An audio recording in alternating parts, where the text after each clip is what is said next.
الحمد لله رب العالمين والصلاة والسلام على سيد الأنبياء والمرسلين أما بعد فأعوذ بالله من الشيطان الرجيم بسم الله الرحمن الرحيم الصلاة والسلام عليك يا رسول الله وعلى آلك وأصحابك يا حبيب الله الصلاة والسلام عليك يا نبي الله وعلى آلك وأصحابك يا نور الله. My dear Islam brothers, viewers of social media, once again, welcome back to our course Prepare for Ramadan. Today is our second session from the two sessions of the course. Anyone, if they missed the first session, if you go onto our YouTube channel, Madani Courses UK, inshallah ta'ala, you will be able to find the first session there, inshallah ta'ala, and you'll be able to watch that and catch up on what we went over yesterday. Inshallah ta'ala, we will take the session further from yesterday where we left off, inshallah, and see how far we can get into this now today, inshallah ta'ala. If we get a chance at the end, inshallah, we will also try and talk about the blessed night of Shab Bara'at, as tonight in the UK, after Salatul Maghrib, the night of Shab Bara'at, Laylatul Bara'at, the night of freedom, the night of salvation will be beginning, inshallah. So if we get a chance and there's a bit of time at the end, we will try and discuss a bit about that as well, inshallah. So let's begin where we stopped yesterday, inshallah ta'ala. Today, the first topic of our discussion for today is going to be about the exemptions of fasting. So who is exempted to fast? So who is not allowed not to keep the fast? So the first one is, a traveler has the choice whether he is to fast or not. So he has the choice. If he wants to fast, he can still keep the fast. However, if he does not fast and he is a musafir, he is a traveler, then that individual, he will be classified as not being sinful. This is a valid reason for him to miss his fast. If a traveler becomes a resident before Dahwa Kubra, so the Shari'i midday that we discussed yesterday, if he becomes a resident by this time and he has yet not eaten or drunk anything that will invalidate the fast, he's not done anything that will invalidate the fast from the time of from the time of dawn, beginning time of Fajr up until this time, and now before Dahwa Kubra he has become a resident, he has become muqim, then for such an individual now it will become wajib for him to make the intention of fasting. Because remember, the intention of fasting can be made up for the fard fast of Ramadan. It can be made up until the time of Dahwa Kubra.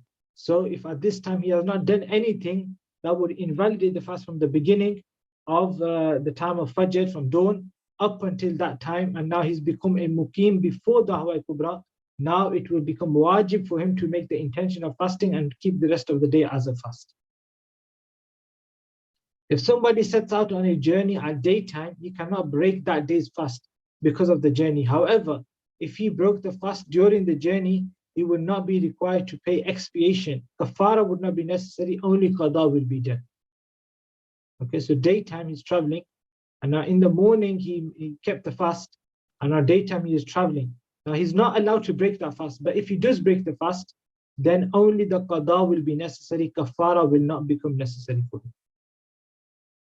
The next set of people that are exempted from fasting is a pregnant or breastfeeding woman who has credible fear of losing her life or the life of the baby if she fasts. She is allowed to miss the fast that day, whether she is the baby's mother or the wetness of the baby. And even if she is being paid to suckle the baby in Ramadan, there is the same ruling for her as well. So for whoever it is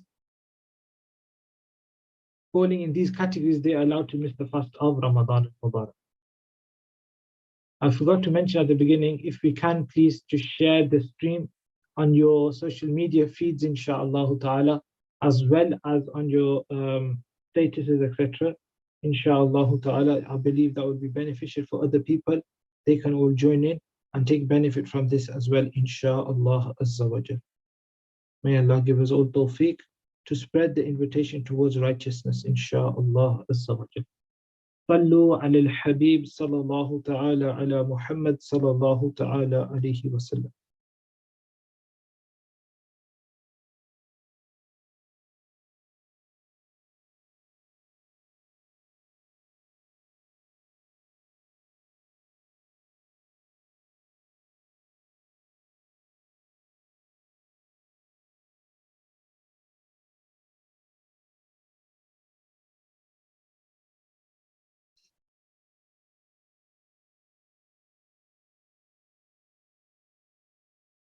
Inshallah, we'll continue the next.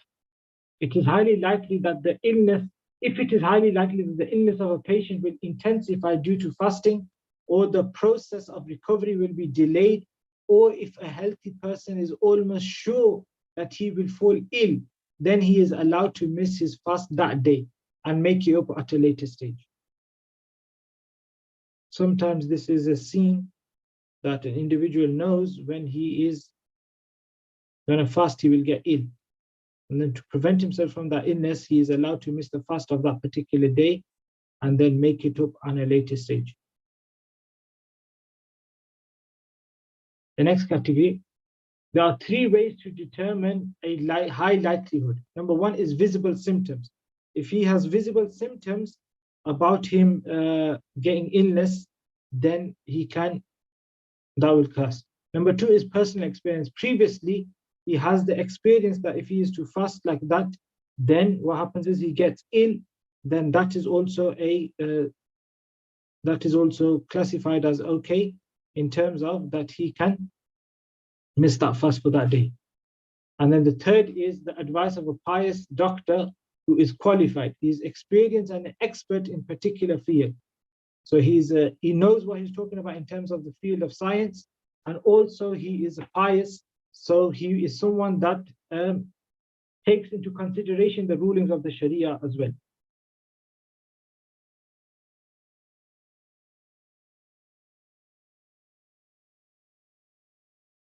All of these things need to be taken into consideration. These three things need to be taken into consideration when he is determining whether he can miss the fast due to his illness or not.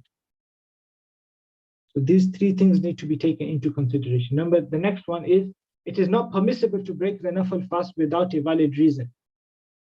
If a guest feels resentment, it is a valid exemption for breaking a nafil fast before dahwa kubra to eat and to make its qada another day. So if someone is keeping a nafil fast, then he's not allowed to just break his fast without any valid reason. If someone receives guests over to his house before dahwa kubra, and now he is to feed that guest, and that guest is not eating because you are not eating, then in this scenario, because it's a nafil fast, this is a valid reason for you to break your nafil fast and join in with the guest to eat so that the guest eats as well. However, if you think that the guest will eat without me breaking my fast, then I'll feed him, show you hospitality, provide him food, but do not break your own fast. And if it's after dahwa kubra, then you're not allowed to break the fast. Okay, so keep this in mind. This is very important as well. Now, the next thing is that when a fast is broken or missed, when is it only the qada is necessary and kaffarah is not necessary? We'll come on to a few of those cases. If someone starts a nafil fast deliberately, it will become wajib for him to complete it. So if he makes the intention of a nafil fast, it's necessary for him to complete the fast. If he breaks it, he will have to make up for it. It will be wajib for him to make up that fast that he has broken.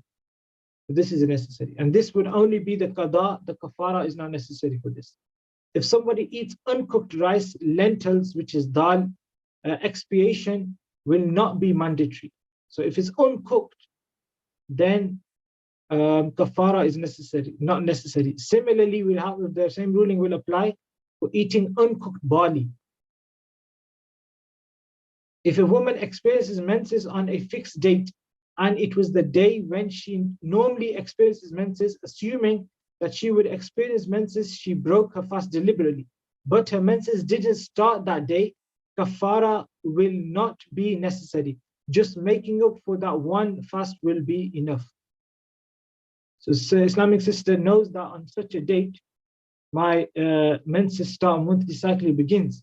So thinking that today is going to begin, so she breaks her fast.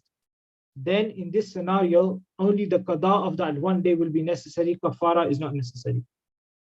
If somebody continued to eat, assuming that some part of the night was still left, but then later came on to know that the time of Sahari had ended, whilst he was eating, his fast would be invalid and he will have to make it up as qada.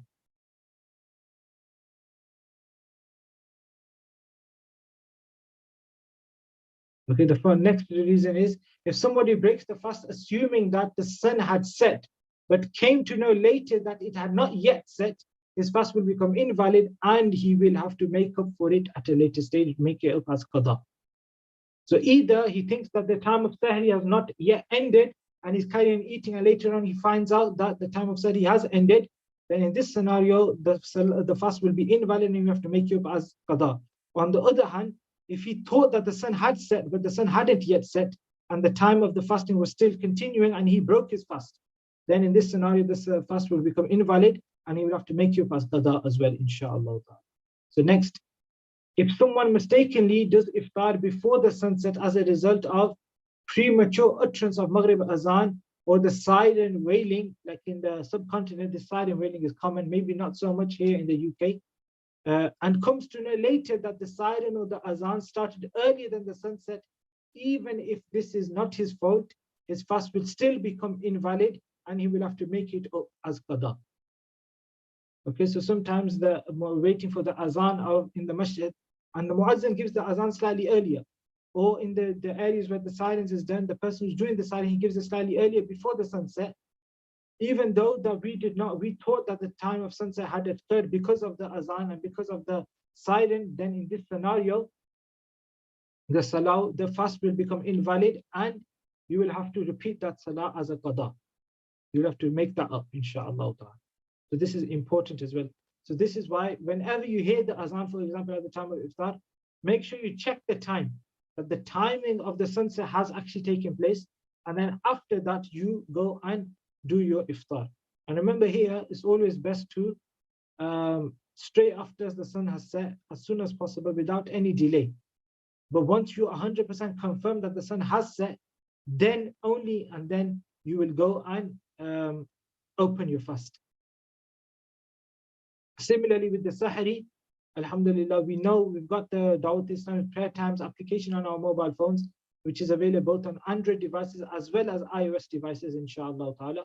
So you can download this, inshallah. Wherever you are in the world, inshallah, you'll be able to find the correct timing of that area, inshallah, on this application, inshallah ta'ala. So go on the application and look at the time of Sahri, the beginning time of Fajr, and the time of Maghrib. And when the beginning of time of Fajr is, I would always recommend at least 2 to 5 minutes before the time of Fajr begins on the application, you stop eating and drinking anything. And then when the timing of Maghrib is mentioned, then straight after that, you can open your fast, inshallah ta'ala.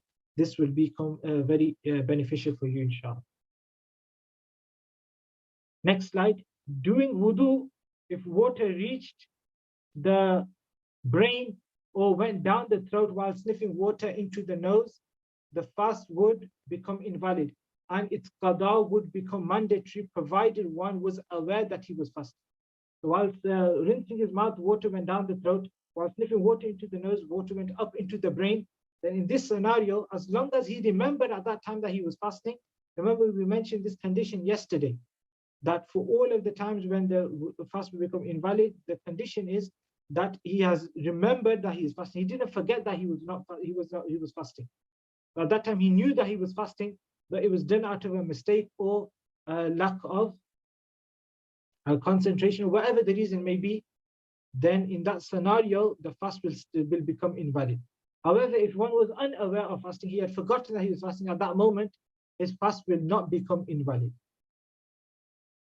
Eating stone, grit, soil, wood, grass, paper, or anything else that people feel disgusted by will invalidate the fast, but one will only have to make it up as qada.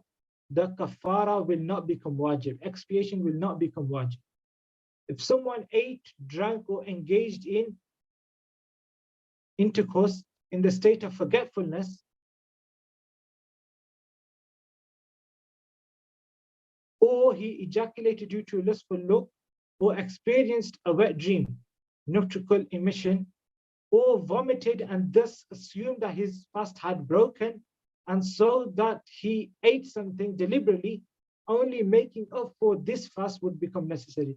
So he did all of these things and he thought that his fast was broken, or he did it out of forgetfulness.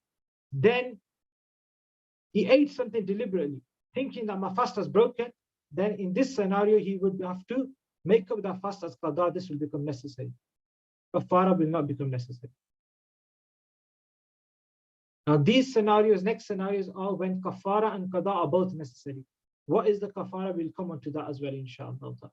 If a sane adult and resident Muslim who is not a traveler by Sharia deliberately engages in intercourse or eating or drinking something for the pleasure in the state of the fast of Ramadan without a valid exemption, his fast will become invalid. Both kaffarah and qada are mandatory for him. If somebody vomited or ate something or engaged in intercourse forgetfully, and he was aware that his fast hasn't become invalid because of these acts being due to forgetfulness, even then he ate something, kaffarah will not be mandatory for him. If somebody had a wet dream and then ate something despite knowing that his fast hadn't become invalid, expiation, kaffarah will be mandatory for him.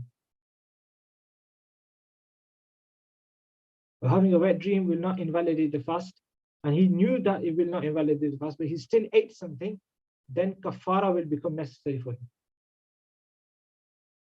If there was a morsel of food in somebody's mouth at Sahri and the time ended with the morsel still in the mouth, or if somebody was eating forgetfully and he recalled his fast whilst the morsel of food is in the mouth, but he swallowed it despite being aware that he was fasting, kaffarah will be wajib in both of these cases. However, if he took the morsel out of the mouth and then ate it, only the qada will become wajib, kaffarah will not be wajib. So there was a morsel in his mouth and he remembered, he took it out and then he put it back in and ate it, then this scenario, only the qada will be necessary, kaffarah wouldn't be necessary. But if it was in his mouth and he remembered that I'm fasting and then he swallowed it, then the kaffarah will become necessary as well. After the fast has broken, for the kaffarah to become wajib, it is also necessary that any act, such act that is in contradiction to the fast or any involuntary act that permits a person to break the fast should not take place. For example, if a woman is to experience a menses or postnatal bleeding on the same day of someone who falls severely ill, having broken the fast. So someone was so ill, they broke the fast. Then on the same day, that woman, her menses began, then this will allow that person to miss the fast. Expiation will lapse. This does not include traveling, as traveling is an intentional act. Hopefully that makes sense, inshallah. In all such cases in which kaffarah does not become mandatory despite breaking the fast, it is a precondition that the act of breaking the fast is done only once and without the intention of committing a sin. Otherwise, kaffarah will have to be paid. Now, this is the entire rule of the kaffarah. It's quite long, but inshallah ta'ala we'll go through it, and it's necessary to understand as well that if the kaffarah does become necessary upon us, then what is the ruling of the kaffarah? Inshallah, we will read that and listen to it, inshallah, and hopefully you will understand how important the fasting of Ramadan al-Mubarak is, and we should not take it lightly and missing fast and making the qada as well as kaffarah necessary upon us. The expiation for breaking or invalidating a fast is to free a male or female slave, if possible. If this isn't possible, for example, he does not have a slave or a slave girl, nor can he afford to buy them, or although he has enough money, slaves and slave girls are not available like in the present day and age, then he will have to keep 60 fasts consecutively. So without miss, day after day, every day he'll have to keep 60 fasts, one fast for 60 days consecutively. If this isn't possible either, he will have to serve 60 masakin, people with 60 masakin with lunch and dinner, such that they are full. It is necessary to serve both the meals to the same 60 people. If one wants, he can give one sadaqah fitr, the amount of 1.9 kilograms wheat or money equivalent to its value to each of the 60 masakin. So he could either feed them or he could give them the value of sadaqah fitr. But he can't give 60 sadaqah fitr to the same person. It has to be 60 different people. However, he can give the same masakin a separate sadaqah fitr each day for 60 days. So you can't give 60 sadaqah fitrs at one person at one time, but you can use one miskin individual and give him a sadaqah fitr every single day for 60 days. This is possible. In the case of paying the kaffarah in the form of fast, it is necessary to keep all 60 fasts consecutively. If one misses even a single fast in between these 60 fasts, he will have to start them again. So he's first fasted, for example, for 50 days. Now the 51st day he's missed it. Now he'll have to start from one again. Same would happen even if it's 59 days. And now the 60th day, he will complete his kaffarah, but he missed that for whatever reason. Then in this scenario, he will have to start from one again. The previously observed fast will no longer be counted, even if it had been 59 fasts, and whether he missed that one fast due to illness or any other reason. However, if a woman experiences the menses whilst keeping the fast for expiation, her previous fast will not lapse. So the woman starting her menses, she will be exempted from this because that is from not from her control. That's something natural from Allah subhanahu wa ta'ala that she does not have control upon. So it's necessary for her, she doesn't have to start from one again. In other words, she will not have to resume her fasting from the very first fast again. After her menses, she will keep the remaining fasts only to complete her 60 fast. Her kaffarah will get paid. But if she is to delay, for example, yesterday she got clean from her monthly cycle, from her menses. Today she didn't fast, and then tomorrow she starts fasting. Then she'll have to start from one again. So as soon as she gets clean from this, then the next day she'll have to fast to continue that number on. One who makes the intention of fasting during the night, but then deliberately breaks his fast in the morning or any time during the day, or even just a single moment before the time of iftar without a valid reason, with something that human nature does not dislike, i.e. food, water, tea, fruit, biscuits, drinks, honey, sweets, etc. Even then he must keep one fast after Ramadan with the intention of making up for this fast. Further, he will also have to pay the kaffarah for it. Yes, if somebody broke two fasts in 2 different months of Ramadan, he has to pay 2 separate kaffarahs, even if he had not yet paid the first kaffarah for the first fast. If he broke 2 fasts in the same month of Ramadan and he has not yet given the kaffarah for the first fast, only one kaffarah will be enough for both of these fasts. So hopefully these rulings were understood as well, inshallah. If someone sees a fasting person do any such act that he is not allowed to do while fasting, then it is wajib for him to remind that fasting person that he is fasting. If he did not remind him, he will become a sinner. However, if the first person feels that that individual is too weak and is unlikely to complete his fast properly, in this case, he will not only be able to complete his fast properly, but also carry out other worship, and as he is eating forgetfully, his fast will be valid. Then it is better for him not to remind him. So if someone in front of us is eating and we think that he is healthy, we tell him, remind him that you're fasting, and he will stop eating, and then due to him stop eating, he has the power in him that he is able to carry on the fast. Then we will tell him, it will be wajib for us to tell him. But if we think that this person is very, very weak and he forgot that he's fasting, is eating out of forgetfulness, and now if we remind him and he stops eating, he's so weak that he won't be able to complete the fast, then in such a scenario, we won't tell him, we won't remind him, and we will let him eat. Some respected scholars have said that if the fasting person is a young one, we should remind him, but if he's old, then there is no harm in not reminding him.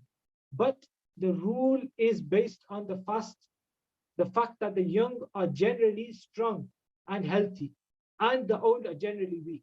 In fact, this ruling has nothing to do with age, rather is to do with the strength and the health of that individual, his weakness or his strength.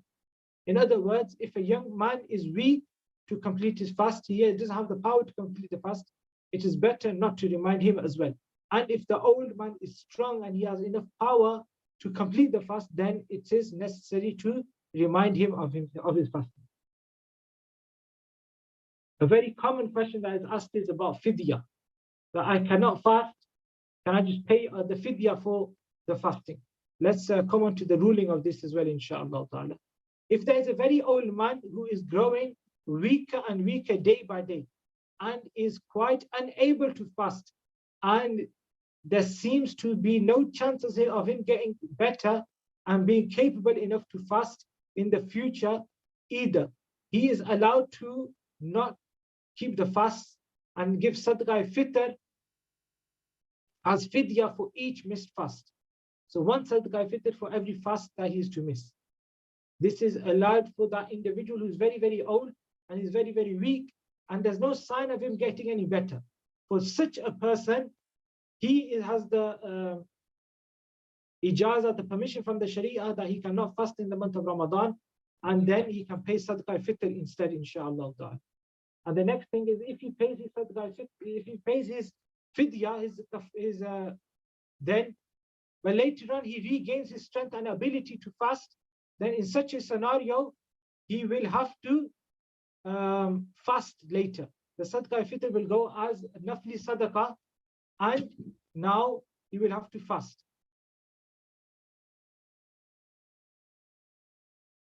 He can pay the fidyah for the whole month in one payment at the beginning or at the end of Ramadan.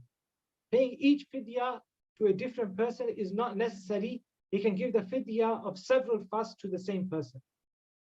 If such an old man cannot fast in summer but can fast in the winter, then he is allowed to miss the Ramadan, the fast of the Ramadan that come in the summer times, and then keep them in the winter instead, that make up 30 days in winter. He will have this permission. If he pays his fidyah, but later on regains his strength to fast, his fidyah will turn into nafal sadaqah, and he will have to make up for those missed fasts later on. So keep that in mind as well, inshallah. Now, a few common questions, frequently asked questions we can go through. So we'll start with the top right, inshallah ta'ala. So it says the airdrops. The ruling in relation to airdrops from Darul Fitrah Sunnah is that the airdrops, can we take airdrops in our eyes in the state of fasting? Darul Fitrah Sunnah's fatwa on this is that it will invalidate the fast. So airdrops should not be used during the state of fasting. Keep this in mind. However, like we mentioned yesterday, surma can be used. You can put on kohol in the state of fasting, and also you can place oil on your eyes in the state of fasting as well. That is allowed. However, inside the eye, putting airdrops, this will not be allowed in the state of fasting. The next one is eardrops. Eye drops was the first one, I think. The first one I was talking about was eye drops, not airdrops. So eye drops, placing eye drops in the eyes, this will invalidate the fast. With the eardrops, there's a difference of opinion amongst the ulama. However, our Darul Fitrah Sunnah has given the fatwa that the eardrop, generally for a healthy ear, it will not invalidate the fast. However, if someone's eardrum is bursted open, then that individual's ear, for him to put eardrops in his ear, that will invalidate the fast. Okay, so if the eardrop is open, then it will invalidate. If the eardrop is normal and it is not the eardrum, it's normal, it is not open, then it will not invalidate the fast. The one after this, injection, the injection, whether it is in the muscle or it is in the bone, this will also not invalidate the fast. The one after this, blood test, taking blood out of the body, this will not invalidate the fast either.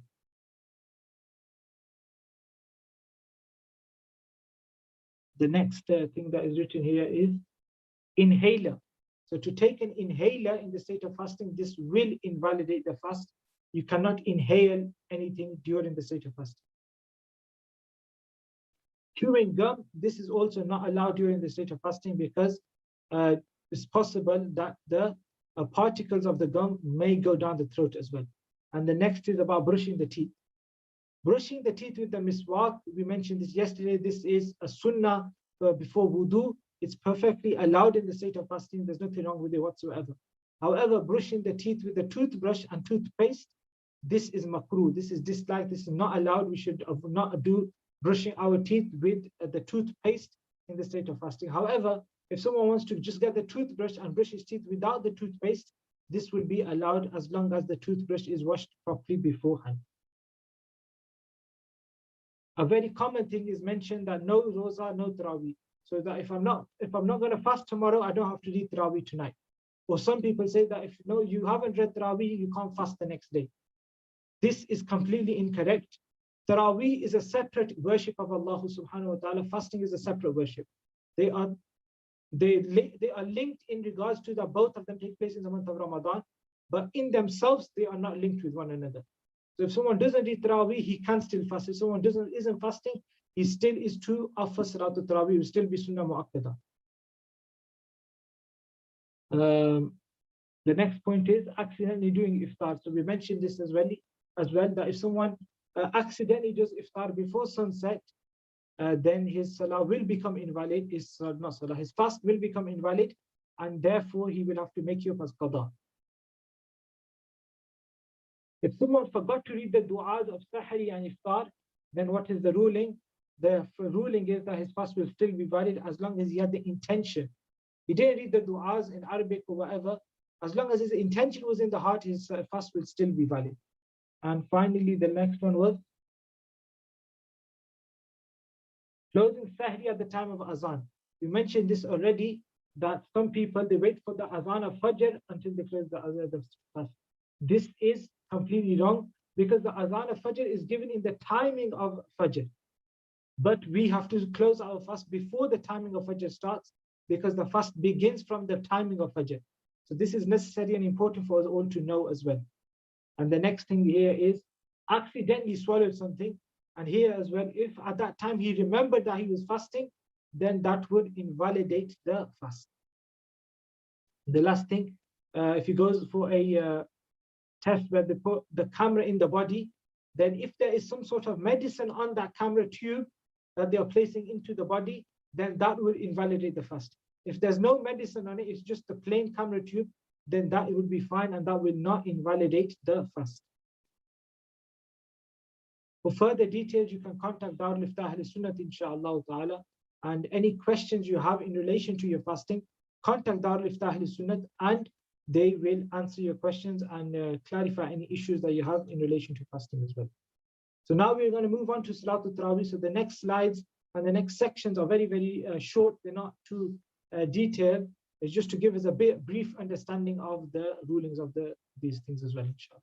So Salatul Tarawih, after Salatul Tarawih, Salah is a Sunnatul Mu'akkada for every sane and adult Islamic brother and sister. Missing it is not permissible.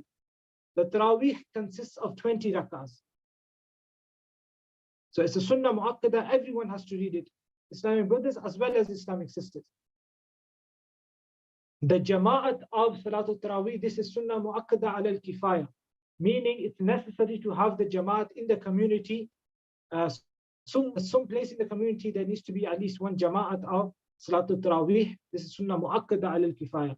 If there is no Jama'at at all, then everyone in the community will become sinful. So that's important as well. What is the timing of Tarawih? The timing of Salatul Tarawih is, this begins after you offer the fard of Salatul Isha and it ends at the time of dawn, Subh Sadiq. So if someone has not yet read the fard of Isha, he cannot read Salatul Tarawih. It will not be valid. So you'll have to read at least the fard of Isha first, and then you can read the Salatul Tarawih after that. The Salatul Tarawih can be offered even after the fard and the witr of Isha as well. As sometimes it happens that on the end of Sha'ban, 29th of Sha'ban, the Salatul Isha is done, and then after Salatul Isha is prayed, then the announcement of the moon sighting of the moon is done, and then everyone comes back and reads Salatul Tarawih. So this is permissible as well. If someone misses his Salatul Tarawih, there's no Qada of Salatul Tarawih. However, without any valid reason, we should not be missing our Salatul Tarawih. It is better to offer Salatul Tarawih in sets of 2 with 10 salams. However, if someone is to read Salatul Tarawih all together, 20 rakahs together with one single salam, this is makruh to do so, but he can do it. The Salatul Tarawih will be accepted. His dislike should not be done, but the Salatul Tarawih will be completed. It is fard to do Qada after every 2 rakahs. Okay, so after every 2 rakahs, if you're reading it all together, or if you're reading in sets of 2, then that Qada that's sitting after the 2 rakahs, this is fard. Offering Tarawih Salah sitting without any valid reason, this is makruh, this is dislike. So we should stand in Salatul Tarawih.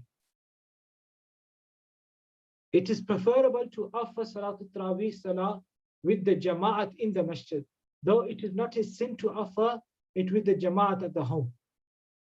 One will not be able to get the reward offering in the Masjid. In the case of offering Tarawih at home or in a public hall, etc., it is necessary to read the Fard of Isha with the Jama'at of the Masjid, where this is wajib. Where you meet the conditions of reading Salah with Jama'at being wajib, then it's necessary that you will have to read the Fard of Isha at least with Jama'at in the Masjid, and then you can go back home and offer Salatul Tarawih with Jama'at in the home or in a hall or something like this. Instead of a Masjid offering the Fajr of the Fard of Salatul Isha with Jama'at at home or in the hall, etc., without a valid reason, will amount to committing a sin of missing the wajib of the Jama'at of the Salah in the Masjid. So where the conditions of Salah are met, that it is wajib to read Salah with Jama'at, there it's necessary to read the Fard of Isha with Jama'at in the Masjid, and then you can go and read the Salatul Tarawih in other places that are not the Masjid. A minor, a baligh, cannot leave the Jama'at of Tarawih of a adult. If done, Salah will not be valid. So the Imam of the people that are behind him are baligh, are adults, he must be baligh himself as well. So he can't be young. So sometimes, mashallah, you have young children that at a very early age, they manage to do the hifz of the Quran. They cannot be the Imam. You can use them as the Sami, as listening as the Quran behind, but they cannot be the Imam of adults behind them. According, reciting and listening to the entire Quran in Salatul Tarawih is Sunnatul Mu'akkada. Okay, so it's a sunnah to recite the entire Quran in Salatul Tarawih. And this is why, alhamdulillah, we see all around the world, Ashiqan Rasul, they act upon the sunnah, and we have the Khatm al-Quran taking place during Salatul Tarawih. Some places a lot quicker, some places try to do it during the odd nights of the last 10 days of Ramadan, and generally in majority of the masajid around the world, wherever Salatul Tarawih is done, they try to do the Khatm al-Quran on the 27th night. And these are all to gain the blessings of Laylatul Qadr as well. Keep offering Tarawih up till the last night of Ramadan. Even if the recitation of the entire Quran completes on the 27th night, you still have to read Salatul Tarawih. It is Sunnah Mu'akkada to read Salatul Tarawih until the last night of Ramadan al-Mubarak. After every set of 4 rak'ahs, it is mustahab to sit and rest for the amount of time in which the 4 rak'ahs were offered. This pause is called Tarwiyah. It is allowed to remain silent or do any type of zikr or durood in this time period. And you may also recite the tasbih of Tarawih. Very common, the dua that we recite, Subhana zil mulki wal malakut one. That we can recite that during this time as well. Some people keep sitting during the initial part of the first rak'ah and stand to join the Imam when the Imam is about to perform ruku. It is a trait of the munafiqeen, the hypocrites. Okay, so as the Imam starts, we should get up straight away and start with the Imam. Don't delay it. Some people, you see, they'll be sitting around, and then as they know that the Imam is coming to the end of the ayah and now about to go into ruku, then they stand up and they join the Imam at that time. This is completely wrong. This is mentioned as the trait of the hypocrites. We should join in the Jama'at as soon as possible, inshallah. It is preferable to offer the witr of Salah in Ramadan with Jama'at. However, If someone missed the fard of Isha with Jama'at, then he is to offer the witr individually as well. And there is no harm if the imams are different for each. So the imam of the witr is the imam of the fard of the Isha was someone else, the imam of Salatul Tarawih is someone else, and the imam of witr is someone else. That is completely fine. There's no harm in that whatsoever. If the imam misses a verse or surah by mistake and continues reciting, it is mustahab to recite the missed part and then carry on. Now we're coming on to the i'tikaf, inshallah. So the types of i'tikaf, there are three types of i'tikaf. The first i'tikaf is the wajib i'tikaf. That is two types of wajib i'tikaf that can be, and that is number one, it can be if you have made it necessary upon yourself. You done a nazar muayyan that you next year you will sit i'tikaf, and you made it necessary upon yourself to do i'tikaf. That's one. Or the other thing was that you previously i'tikaf was done and it broke for whatever reason, then to do i'tikaf would be necessary. And the qada of i'tikaf is just one single day. That's necessary as well. And the men have to perform i'tikaf in a masjid, whereas women must perform i'tikaf in the masjid of the homes, which is generally called masjid al-bayt, a specified area in the house where they will do the i'tikaf. That is necessary. A fast is a condition for i'tikaf. Okay, for the wajib i'tikaf. The next one is sunnah i'tikaf, and this is the sunnah i'tikaf of the last 10 days of Ramadan al-Mubarak. This is sunnah al-kifaya. Sunnah muakkada al-kifaya is the ruling. So someone from the community must sit i'tikaf in the masjid. From the men, someone must sit the i'tikaf in the masjid, and this is necessary. So he must enter into the masjid before the sunset of the 20th of Ramadan. So the iftar of the 20th of Ramadan, he must do that in the masjid. So before the sunset of the 20th of Ramadan, he will come into the masjid and he will make the intention of i'tikaf then. And he is not allowed to leave until the sighting of the moon of Shawwal al-Mukarram is done, or until the 30 days are complete. And the nafil i'tikaf is what we do generally do whenever we go to the masjid. You make the intention of nafli i'tikaf. This will become a means of reward as well, inshallah. As soon as you leave the masjid, your i'tikaf will end. Now with the masjid, there are three areas of the masjid. One is known as the Ayn Masjid, the main area of the masjid where the prayers take place. One should stay in this area as much as possible during the i'tikaf. And the committee, the people that organize the masjid, started the masjid off, they should have dedicated a specific area of the masjid as being Ayn Masjid, being Fina Masjid, and being Kharij Masjid.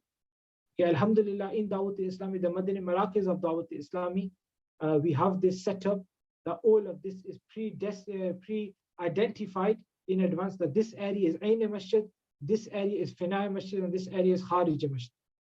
So if someone goes to the Fina Masjid is the attached rooms with the masjid, the area attached to the masjid but is not the masjid, such as the classrooms, the shoe area, the wudu area can be part of the Fina Masjid as well. One may go into this area even without necessity, but it is better not to go there without necessity. You should stay in the main masjid area, but you can still go to Fina Masjid even without necessity. Now the next one is Kharij Masjid. These are the area outside the boundary of the masjid. This can even be inside the building of the masjid. A certain area can be identified as this is Kharij Masjid. If one steps into that area, his i'tikaf will become invalid, it will break immediately. However, the person who's doing i'tikaf, the mu'takif, he can go into the Kharij Masjid due to certain reasons. Number one is a shari'i reason, number two is a physical reason. The shari'i reason will be, for example, there's something that he will have to go out of the masjid, otherwise he will not be able to carry out the order of the sharia. Such as he is doing i'tikaf in a masjid that is not a jami masjid. Salatul Jumu'ah does not take place in that masjid. Now for him, he will have to leave the masjid and go to the closest jami masjid in order for him to read Salatul Jumu'ah. And then from there come back to the masjid straight away. He's not allowed to spend extra time there, and also he's not allowed to go to a further away masjid. So if there's a masjid closer to him that has Salatul Jumu'ah, he has to go to that masjid and then read Salatul Jumu'ah and immediately return back to the place of i'tikaf, not stay around there for longer. And a physical need would be to meet one of the necessities of the body, such as if the wudu area is outside the masjid, is in the Kharij masjid, then he can go to the toilet and do wudu, etc., and then come back into the masjid straight away, not wasting any further time. If there's ghusl area outside the masjid and during his i'tikaf ghusl became fard upon him, then he will go outside immediately and do ghusl and then come back into the masjid.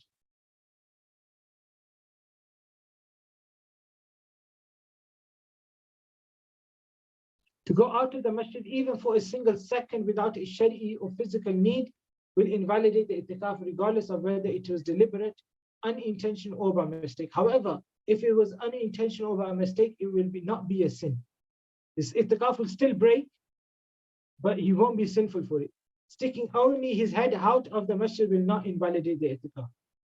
Sometimes the windows of the masjid, just looking outside and taking his head out, shouldn't be done, but just doing that will not invalidate the i'tikaf. If a mu'takif goes out to the masjid for a shari'i need and stays out for even a single moment after the fulfillment of the need, i'tikaf will become invalid. So as soon as the need is fulfilled, he will have to return to the masjid immediately.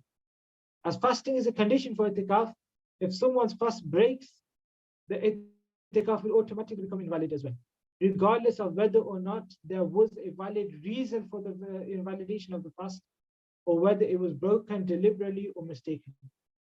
Even if the fast was broken due to a valid reason, then even then the i'tikaf will break, as fasting is a condition for i'tikaf. A mu'takif becomes unconscious or insane, and his unconscious or insanity prolongs to the extent that he is unable to carry out his fast. His i'tikaf will become invalid, and it will become wajib for him to make up for it, even if he regains his health several years later. A mu'takif can eat and drink inside the masjid only. If he goes out of the masjid for this purpose, his i'tikaf will become invalid. Take care of the cleanliness of the masjid whilst he is eating. So the mu'takif is allowed to eat and drink in the masjid. Normal people are not allowed to eat and drink in the masjid. The mu'takif is allowed. And the mu'takif, he won't go outside of the masjid to eat or drink. He will have to eat and drink in the masjid. But in this case, he will have to take care of the cleanliness of the masjid as well, inshallah. If there is no one to bring the mu'takif food, he can exit the masjid to bring food, but he still has to eat the food in the masjid. So if there's no one available to bring him food, then he can go get the food and come back into the masjid and eat the food in the masjid. To go out of the masjid for the treatment of an illness will invalidate i'tikaf. If the mu'takif is suffering the disease of sleepwalking and he sleepwalks outside the area of the masjid, his i'tikaf will become invalid. Allah forbid, if an unfortunate person becomes a murtad, an apostate during i'tikaf, his i'tikaf will become invalid. And then if Allah blesses him with iman again, he does not have to make up for that invalid i'tikaf, because religious apostasy ruins all of the good deeds performed in the state of Islam. When can one break the i'tikaf? During i'tikaf, if a mu'takif suffers such an illness that cannot be treated within the masjid, he is allowed to break the i'tikaf and go get treatment. If a person is drowning or burning in fire, the mu'takif should go out of the masjid, invalidating the i'tikaf, to rescue him. So next to the masjid, someone is burning or he's drowning, then you're allowed to go out and help him and save him.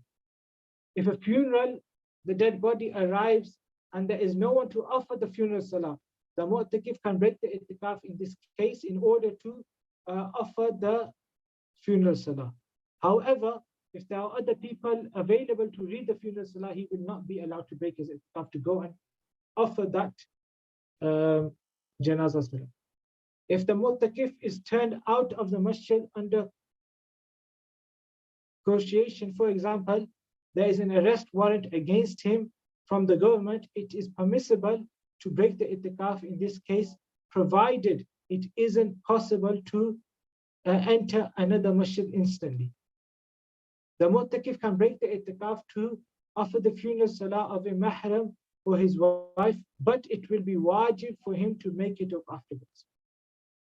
If the mu'takif is a witness in a judicial case and the decision depends on his evidence, it is permissible for him to break the itikaf in order to give evidence and prevent the right of an individual from being violated. So what things are permissible in the itikaf? Eating, drinking, sleeping is permissible in the masjid. Remember, eat and sleep on your own shawl or in your own mat instead of the mats of the masjid. So when you're going for itikaf, have these things prepared in advance. That you got your own chadar, your own shawl, you've got a mat that you are sleeping and eating on, so that the masjid is free from mess, inshallah. If necessary, talking about worldly matters is permissible during itikaf, but unnecessarily should be avoided, should not be done.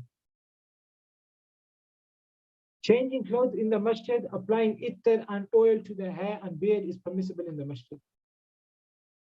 Trimming the beard or hair and combing the hair, but make sure that the strands of the hair do not fall inside the masjid. Whilst doing these things further, be careful not to stain the masjid, mats, walls with your oil, with your food, etc., etc.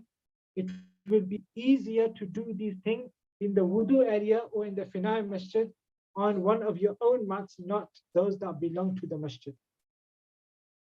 If necessary, buying or selling things for oneself or family inside the masjid is permissible for a mu'takif, but he is not allowed to bring any merchandise inside the masjid. However, if it is a small quantity that doesn't take up much space, it will be allowed to do so in this case. This buying and selling is allowed only in case of necessity. It will not be permitted if it is aimed at earning wealth, regardless of whether the goods are inside the masjid or outside the masjid. The mu'takif will not be allowed to buy for these reasons.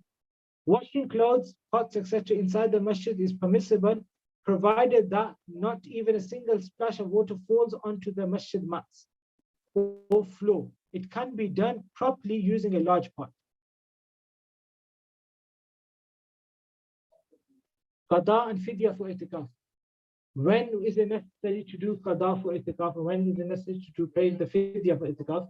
If you started itikaf for the last 10 days of Ramadan, but it became invalid due to some reason, you do not have to make up all 10 days. Instead, you have to make up one single day of itikaf that became invalid.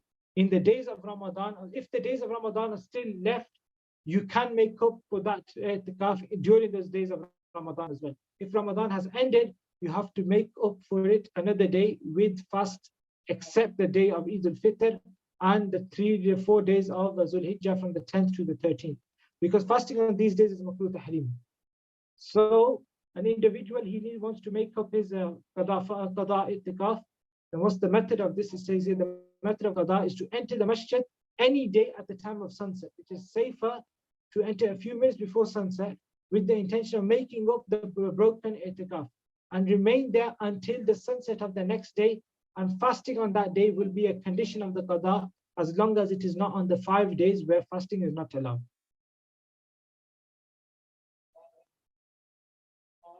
The fidyah, if somebody did not make up for the broken itikaf despite having the opportunity to do so, and now he is on his deathbed, it is wajib for him to make a will to his heirs to pay fidyah.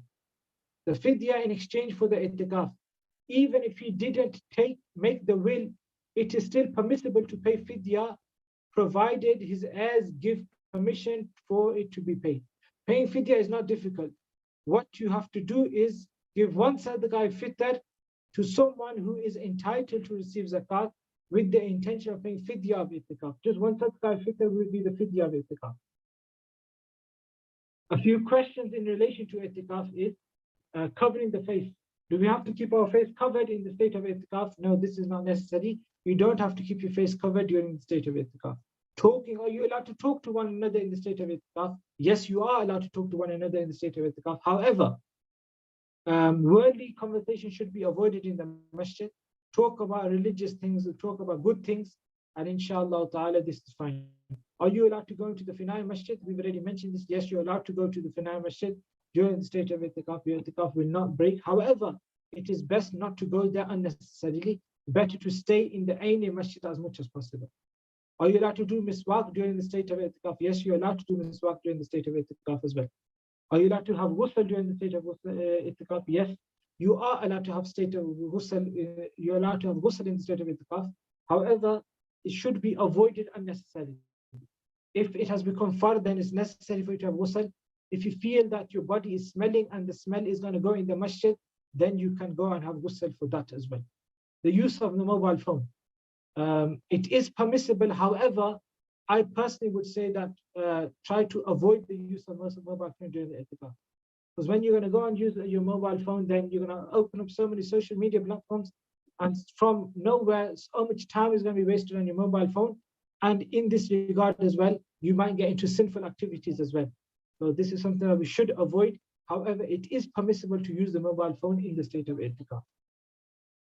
Sadaqatul Fitr. So the rulings of Sadaqah Fitr, paying Sadaqah Fitr is wajib for every such Muslim man and woman who is sahib in nisab.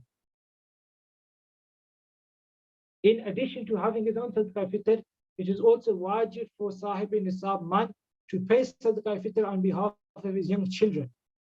If he has any insane child, he has to pay on behalf of that child as well, even if that insane child has reached the age of puberty. Even if he's baligh, but he is insane, then he will have to, the father will have to pay for that individual's Sadaqah Fitr. However, if the insane child or young child are sahib in nisab, the Sadaqah may be paid from their wealth. It is not wajib for sahib in nisab man to pay Sadaqah Fitr for his wife, parents, brothers and sisters, or other relatives. In case of the father's demise, it is wajib for the grandfather to pay the Sadaqah Fitr of his poor and orphan grandchildren. If somebody did not fast in Ramadan either due to a valid reason or for whatever reason, Sadaqah Fitr is still wajib for him.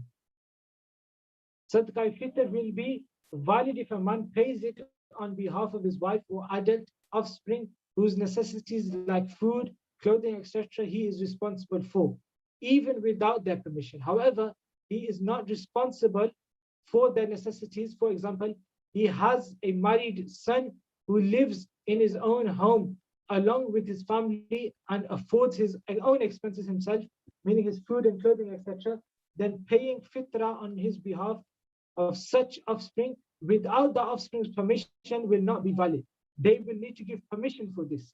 Then it will become valid if the father wants to pay on behalf of the children that are self-sufficient now. If a wife pays her husband's fitrah without his order, it will be invalid. Sadaqah Fitr is wajib at the time of Subh Sadiq of the day of Eid al-Fitr. You may pay your Sadaqah Fitr in advance. If the day of Eid passed and somebody did not pay the fitrana, the Sadaqah Fitr, the fitrah will be considered valid whenever it is paid in the entire land. Fitrah can be given to only those whom zakat can be given to. A couple of weeks, last week we had a course of zakat and it's available on our YouTube channel, Madani Courses UK. We uploaded that. You can go through the zakat course as well to learn about the rulings of zakat and whose zakat can be given to. And the same thing as zakat can be given to, fitrah can be given to those individuals as well. And here is our poster for Dawat Islami UK Fitrana this year, 1442, 2021. The minimum recommended fitrah rate is £3. So the fitrah rate in the hadith is recommended on 4 categories. So the category of wheat, barley, raisins, and dates. This year, the recommended fitrah rate for the wheat is £3. For barley, it is £8. For raisins, it is £17. And for dates, it is £20. Here, I would recommend that, inshallah ta'ala, those of you that can, try to give Sadaqah Fitr according to the highest rate, which is £20 of the date this year. So try to give it to the highest level, inshallah ta'ala, and gain more reward from that as well. Alhamdulillah, Dawat Islami UK, like every year, takes your donations. This year as well, we'll be taking your donations, inshallah. In the areas that you are from, alhamdulillah, our brothers will be, and sisters as well, will be collecting Sadaqah Fitr, collecting Zakat, and collecting other means of donations as well, inshallah ta'ala. So please do get in touch with the brothers of Dawat Islami, inshallah ta'ala. And if you want to get in touch with us, you can email us on courses@dawatislamiuk.net, and we will make arrangements for your particular donation, inshallah ta'ala. You can make donations online as well, inshallah ta'ala. All of this are available on the social media accounts of Dawat Islami for UK, as well as your different regions, different areas that you are in. If you look at the social media accounts of that area, then inshallah ta'ala you can find how you are to donate your donations in that particular area, the particular bank accounts for those areas. You can donate to them as well, inshallah ta'ala. Now, finally, we're going to talk about Salatul Eid, inshallah ta'ala. What is the method of Salatul Eid? The first thing we want to do is the intention of Salatul Eid. So we're reading 2 rak'ah of Salatul Eid, which is wajib, and this will be with 6 additional takbeers. Yes, so the intention will be 2 rak'ahs of Salatul Eid with 6 additional takbeers behind the Imam, and then you will say the first takbir, Allahu Akbar, raise your hands to the ears and fold them under the navel. And then you will recite that you and the Imam will recite Sana, Subhanakallahumma, all of it. And then after that, the Imam will say 3 takbirs. So each time you will raise your hands to the ear, say Allahu Akbar, let your hands go on the side. Then you will say Allahu Akbar for the second time, let your hands go on the side. Third time, say Allahu Akbar and fold your hands underneath the navel. Then the Imam will do the Qiraat, Surah Al-Fatiha, and any surah. Then you'll go into Ruku, come into Qawma, and then go into the 2 sajdas and stand up for the second rak'ah. In the second rak'ah, you'll start off with the Qiraat, Surah Al-Fatiha, and the surah. Then before going into Ruku, the Imam will say 3 more takbeers. Allahu Akbar, you let the hands go on the side. Then second time, Allahu Akbar, let the hands go on the side. Third time, Allahu Akbar, let the hands go on the side. And then fourth time, say Allahu Akbar and go into Ruku. And then you'll complete the salah as usual. And then after the Salatul Eid, then the khutbah will be given. In Jumu'ah, the khutbah of Jumu'ah is given before the salah. In Eid, the salah is offered first and the khutbah is given after the salah. And then the dua will be done, and then you can leave towards your homes. So this is the method of Salatul Eid. And that's the end of our presentation today, alhamdulillah. We've gone 5 minutes over, but I thought I wanted to just quickly finish everything in that time as well. So finally, I would like to just mention that just not long ago, as you know, the Dawat Islami, alhamdulillah, is with you. The work Dawat Islami is doing all around the world, it is in front of your faces. You see it on Madri channel regularly. You see it on the social media accounts of Dawat Islami as well regularly, what Dawat Islami is doing. And alhamdulillah, all of this is possible through your donations. During these days of Rajab, Sha'ban, and Ramadan, many Ashiqan Rasul take out their donation, their zakat. Please, please, please do remember your Dawat Islami when you are taking out your donations, inshallah ta'ala. Especially over the last year, the welfare and relief work Dawat Islami has done throughout this pandemic, it is in front of all of you. Alhamdulillah, in Pakistan especially, the amount of people who Dawat Islami provided food and gave them food packages to their homes, even gave them money as well. This is all in front of your face. During the major lockdown in Pakistan, alhamdulillah, Dawat Islami was there for the community, and we urge you to carry on supporting Dawat Islami, inshallah ta'ala. Every day Dawat Islami is increasing in the building of the Masjid and Madaris, Jami'at. The students of the Deen religion, they are increasing, alhamdulillah. We have so many hundreds and thousands, over 280,000 students, boys and girls, studying the Nazra and the Hifz of the Quran under Dawat Islami Madrasatul Madinah. And we've got thousands of brothers and sisters studying the Dars Nizami course under the Jamiatul Madinah of Dawat Islami. So all of this is possible. The funding of all of this and all of this, how it's going forward, is only possible through your support. So please, please, please continue your support with Dawat Islami, inshallah ta'ala. And this year, if the government allows here in the UK, and we are blessed with the opportunity of itikaf in the masajid, inshallah, I invite all of you to come and do itikaf with Dawat Islami in your local Madani Markaz, inshallah ta'ala. Get in touch with us on the email address courses@dawatislami.net, inshallah ta'ala, as the courses majlis are also, inshallah ta'ala, leading and arranging the itikafs in the different areas of the UK. So please get in touch with us, inshallah. Let us know where you are from. And then once we get the go-ahead of the itikaf, we will let you know where you can go to sit itikaf with the brothers of Dawat Islami, inshallah ta'ala. If the Islamic sisters want to sit itikaf and they want a jadwal that they can follow in the 10 days, they can also email either courses@dawatislamiuk.net, or the sisters can email sisters@dawatislamiuk.net. That is, email address is run by the Islamic sisters. They will give you the jadwal to act upon during itikaf as well, inshallah ta'ala. May Allah subhanahu wa ta'ala grant us all the ability of the blessings of the month of Sha'ban al-Mu'azzam, and then allow us reach Ramadan, and then the blessings of the month of Ramadan as well. Ameen bijahi nabiyil ameen sallallahu ta'ala alayhi wa sallam. Jazakallah khair for everyone tuning in today, inshallah ta'ala. Just before we end, we will quickly just check if there's any questions on the chat, inshallah ta'ala.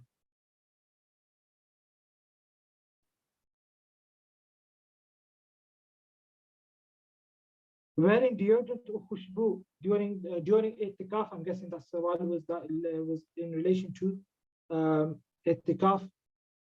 If it was in relation to itikaf or fasting, either one, it is permissible to wear deodorant or wearing ittar during the state of fasting or in the state of itikaf. Both are permissible. Someone has asked in relation to the vaccination during the fast, is it permitted? The fatwa that has been given is that the COVID vaccination is permissible during the state of fasting. And the reason for this is that we mentioned that injections will not invalidate the fast. And the COVID vaccine, this is an injection as well. So this will not invalidate the fast. That is the questions that we've got in the YouTube chat. So Jazakallah khair, we will end it here now, inshallah ta'ala. Tonight is the night of Shab Bara'at. I request you all to please keep us in your du'as, inshallah. And inshallah azza wa jal, make the most of tonight as well, inshallah ta'ala. And hopefully tonight, inshallah, on Madani channel, UK timing from 6 p.m. onwards, according to the new 1 hour forward UK timing that we've got, 5 p.m. GMT, inshallah ta'ala. The live Shab Barat transmission will take place on Madani channel. So do tune into that as well, inshallah ta'ala, and gain the benefits of that. Jazakallah khairah. Allah Hafiz. Assalamu alaikum wa rahmatullahi wa barakatuh.